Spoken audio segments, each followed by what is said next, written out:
Vibration of air column in a pipe close eight one and.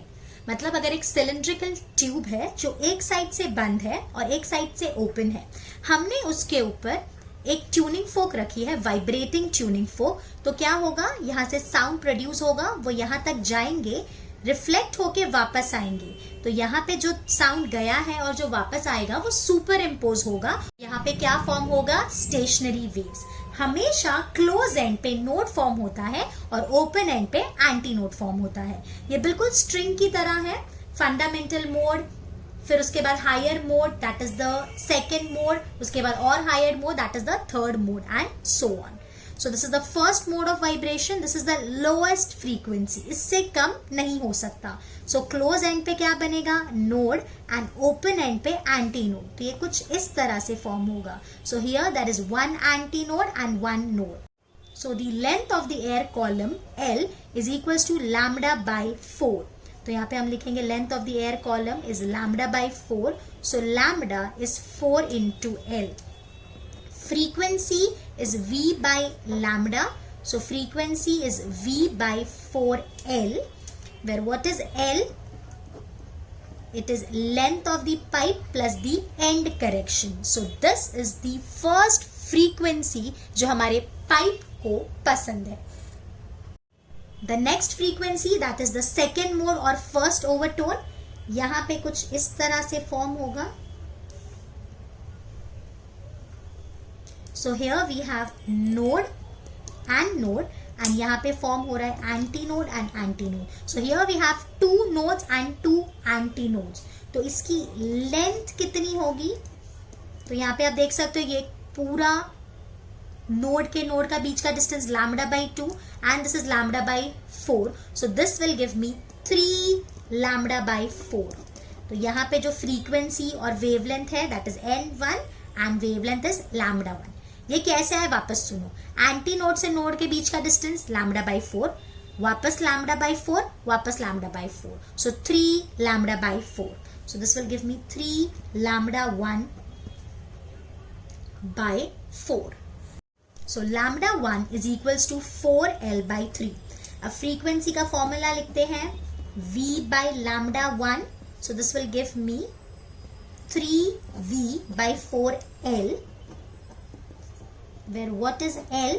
That is length of the pipe plus the end correction. अगर आप ध्यान से देखोगे ये V by 4L plus E हमारा N है, that is the fundamental frequency. तो हम क्या लिख सकते हैं, here N1 is 3 times of N. So this frequency is third harmonic. Right? तो first overtone is what? It is the third harmonic. अब नेक्स्ट हम पढ़ रहे हैं that is the third mode और सेकेंड ओवरटोन. तो यहां कुछ इस तरह से फॉर्म होगा.